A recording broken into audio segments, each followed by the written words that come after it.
Kaya lang yung item hindi binigay. Pinagbayad lang sa Ma'am, no? Opo.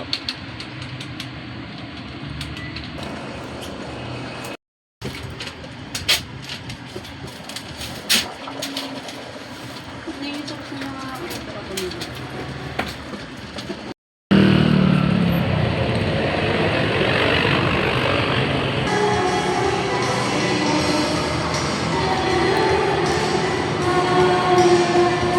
Katawa ko sa iyo. Tama naman, naka-short lang ako, tapos nakaganito lang. Nakapambahay lang talaga ako. Pumasok ako dito sa mall. Bahala sila ko. Ano yung sasabihin nila, no? Basta ako, dumaan lang ako dito. Nagpalamig na ako ng kaunti. Yan, dito po ako mag-e-exit. Yan ako mag-e-exit. Tapos bibili ako ng ulam. Bibili ako ng ulam kaya, kasi pag doon ako dumaan sa may highway, delikado. Delikado kasi maraming sasakyan. Pag dito lang, dito mismo sa loob ng mall, ayan lang, papasok lang ako dito. Kahit naka-chinelas, naka-short lang ako pang bahay. Nandito na ako, lalabas na ako doon. Lalabas. At least nakatawid ako doon sa mall. Nakapasok ako doon. Hindi be. Yung bata nag-aalok sa tricycle, huwag pa yung bata marunong maghanap buhay, no? Tara, samahan niyo ako mamalengke.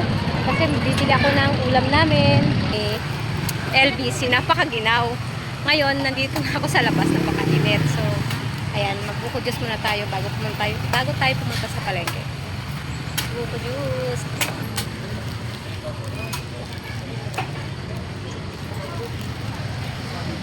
Masarap yung buko-juice nila.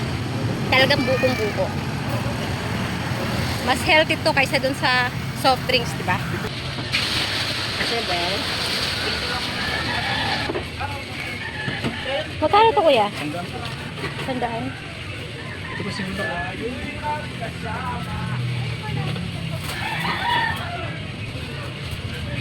Ito na lang, kuya. isa. Okay. Bibili pa siya linis? Thank you. Inubayad ko kanina eh. Ang saban nila medyo ano. Oo, ikaw binigyan mo kanina. Ikaw nagbayad. Nabinigay mo na yun.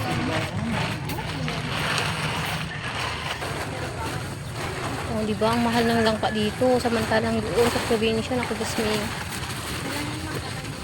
Ayun, sarap pa naman. Ay, sarap. Kaya lang, ang mahal eh. Ito, maliit to, 65 na siya.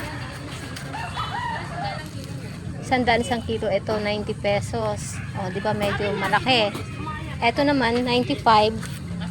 Malaki din siya. Ito naman, 90. Kaya lang, di ba? Nag-i-stock talaga ako nito kasi para hindi na ako magpabalik-balik sa tindahan.